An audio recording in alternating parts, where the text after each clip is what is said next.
Bonjour tout le monde, j'espère que vous allez bien. Bienvenue sur une nouvelle vidéo des lectures de Pipin, qui cette fois-ci va être consacrée uniquement à des SP, donc des services presse que j'ai reçus, soit d'une maison d'édition, soit d'un auteur qui m'a contacté pour que je puisse lire son livre et, en échange d'une chronique sur diverses plateformes, me l'envoyer donc gratuitement. J'adore les SP, pour plusieurs raisons. Je pense que déjà, comme tout le monde, recevoir des choses gratuitement, on est tous fans.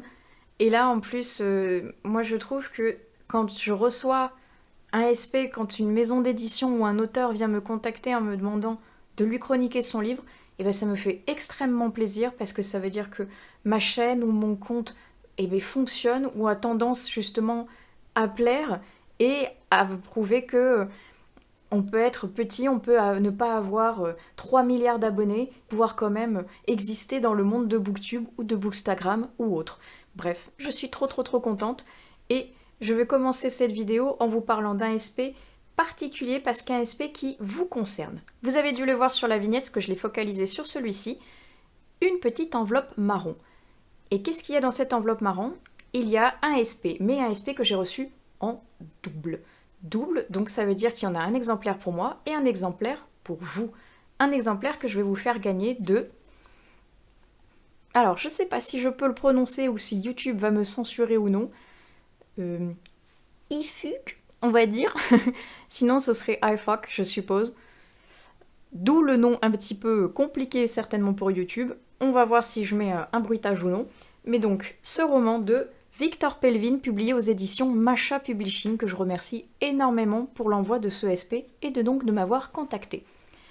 Et grâce à eux, comme j'ai 2 exemplaires, je vais pouvoir vous en faire gagner un. Je vous invite donc à me suivre sur mon compte Instagram si ce n'est pas encore fait, parce que c'est là-bas que tout se passe. Et pour ce qui est de ce roman, c'est un roman assez particulier d'un auteur russe, contemporain, avec des tendances un petit peu science-fiction, satire et futuriste.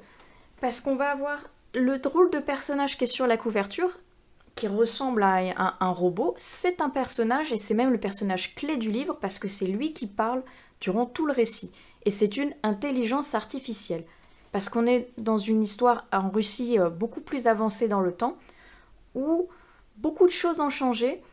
L'humain est un petit peu en retrait par rapport à la robotique et donc aux intelligences artificielles.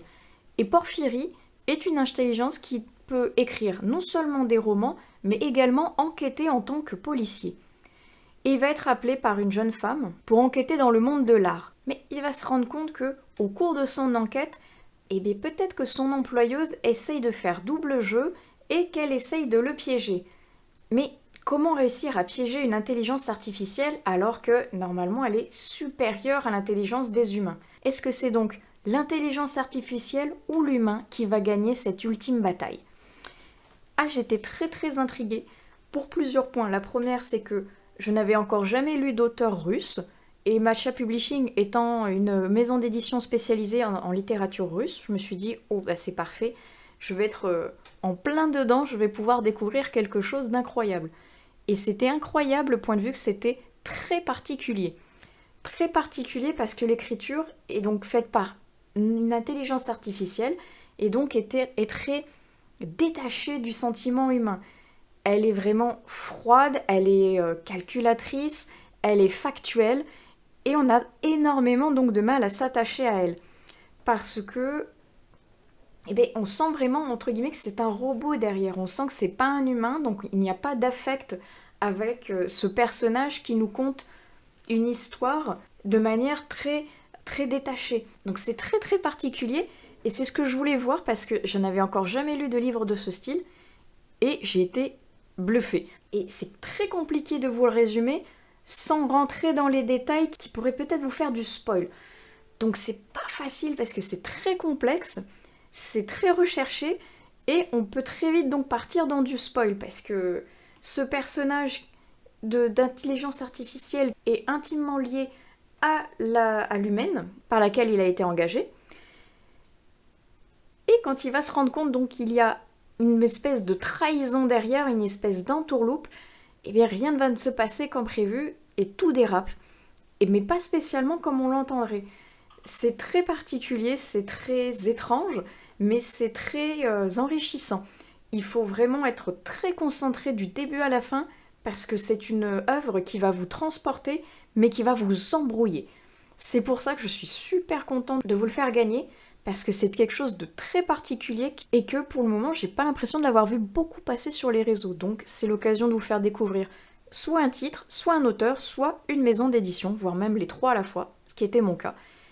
Et je suis très très contente de cette découverte. J'ai repéré d'autres titres chez Masha Publishing qui m'intéressaient, donc maintenant que j'ai mis un pied dans la littérature russe, j'ai bien envie de continuer à lire ces auteurs et autrices pour pouvoir voir qu'est-ce qu'ils nous proposent. Pour ce livre aussi, en tout cas, comme je vous ai dit, allez sur Instagram et suivez bien ce qui s'y passe parce qu'il y a un concours et il n'y a rien de difficile pour pouvoir y participer, donc je vous invite à aller le voir. Juste avant de terminer avec celui-ci, des petits triggers, point de vue.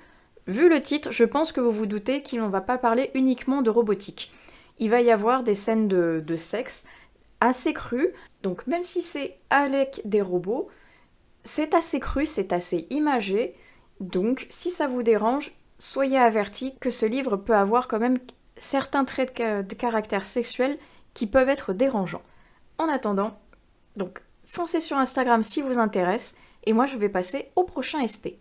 Alors tous les SP que je vais vous présenter maintenant, je les ai aux versions e-book, donc je vous ferai les inserts de couverture juste à côté. Et le premier livre dont je vais vous parler est particulier parce qu'il m'a complètement sorti de ma zone de confort, et c'était le but recherché avec l'auteur. Car je vais vous mettre juste ici un livre pour enfants. Il s'agit de Monsieur Loup et Maître Renard de Stéphane Polegato, que je remercie énormément de m'avoir contacté pour m'envoyer son livre et justement de m'avoir fait sortir de ma zone de confort. Il m'a dit, si tu veux y en sortir, vu que tu es fan des thrillers, je vais te faire découvrir un monde complètement à part avec celui pour les enfants, parce que c'est un livre qui est à partir de 5 ans.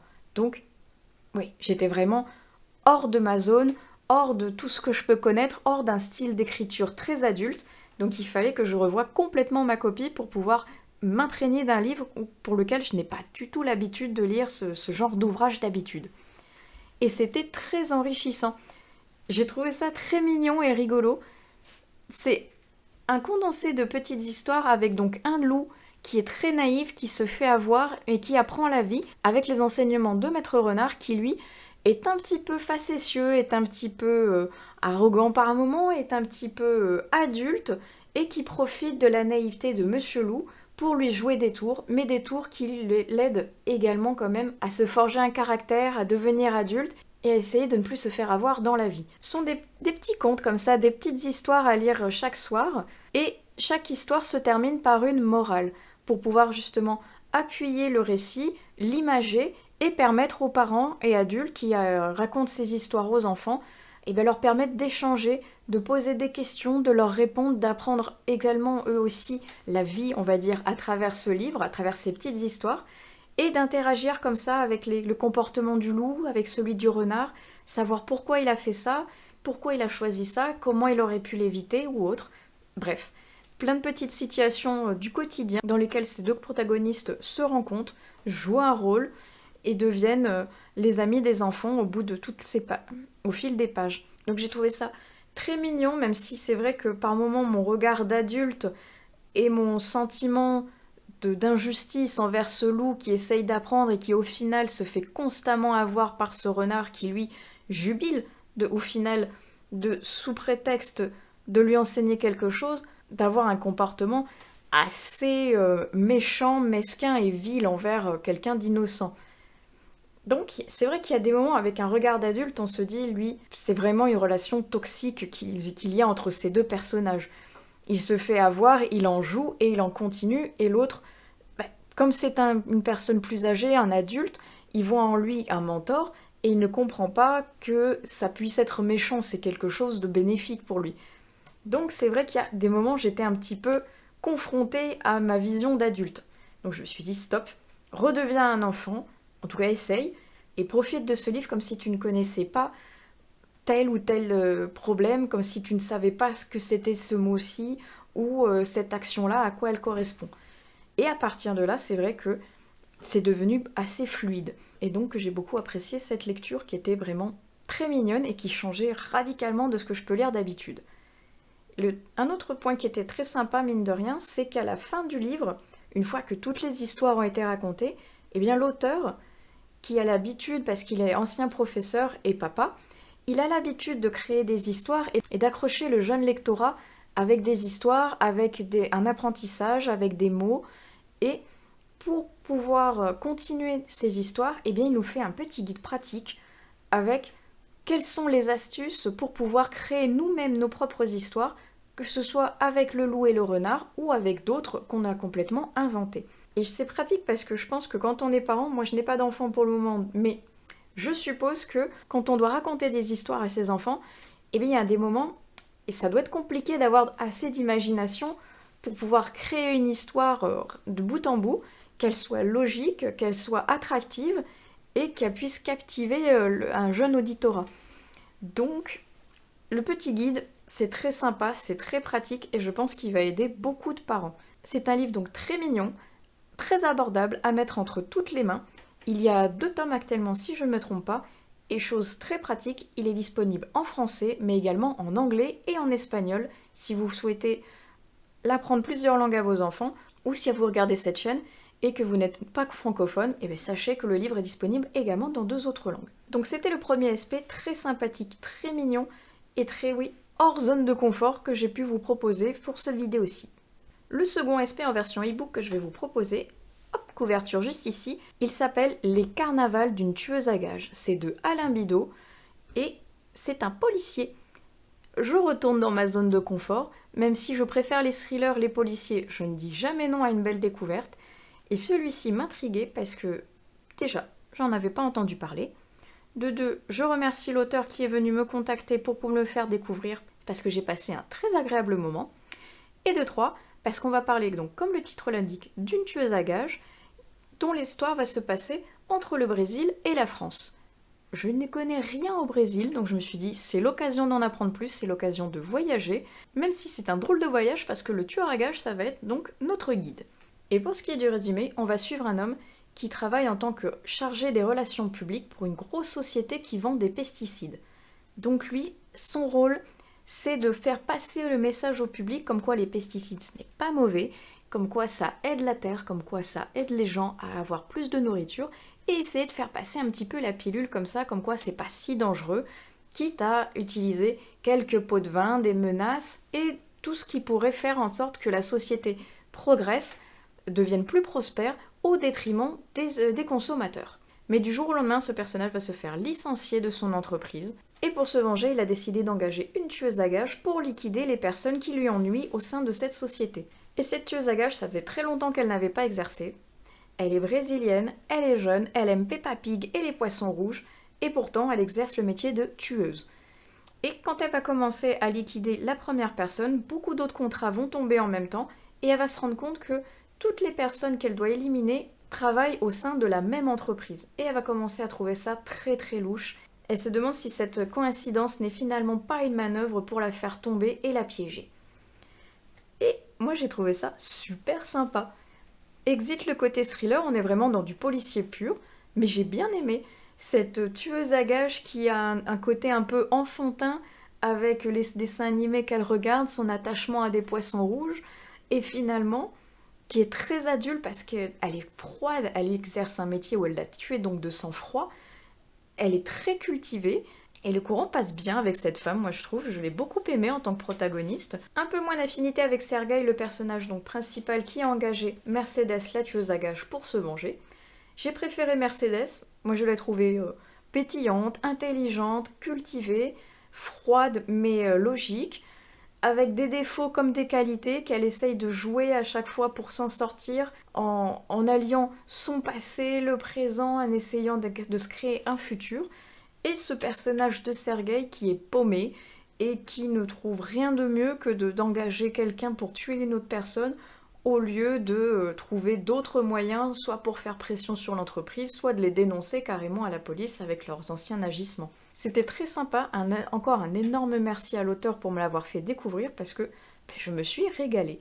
J'ai beaucoup aimé cette course-poursuite qu'il y a entre le tueur et l'engagé, qui vont commencer à douter l'un de l'autre quand il va y avoir plusieurs meurtres au sein de la même entreprise. Est-ce que c'est lui le commanditaire de tous les meurtres? Est-ce que c'est pour la piéger elle? Est-ce qu'il y a quelqu'un d'autre derrière? Ah, Il y a beaucoup de petits détails comme ça qui vont faire douter les deux protagonistes et d'autres qui vont arriver par la suite qui vont venir tout chambouler. Des histoires de vengeance, des histoires de prise de position politique ou écologique, des engagements familiaux. Bref, il y a plein de suspense et de rebondissements qui font que on veut savoir ce qui va se passer entre ces deux personnages, lequel va gagner, est-ce que la justice va triompher, est-ce que la tueuse à gages va s'en sortir. On veut le savoir, au fil des pages on en apprend plus et j'ai trouvé ça super divertissant, très sympa avec une écriture qui se lit parfaitement bien, des touches d'humour disséminées par-ci par-là qui nous font sourire malgré le caractère assez adulte et froid qu'on peut retrouver facilement avec un tueur à gages. Bref, c'était très sympa et une énième fois, merci à l'auteur pour me l'avoir fait découvrir, j'ai passé un excellent moment. Et je vais arrêter pour cette partie-ci. Moi je vais aller lire le 4e SP de cette vidéo et le terminer pour pouvoir vous faire un update qui va s'enchaîner juste après. Pour vous, à tout de suite et pour moi, à tout à l'heure.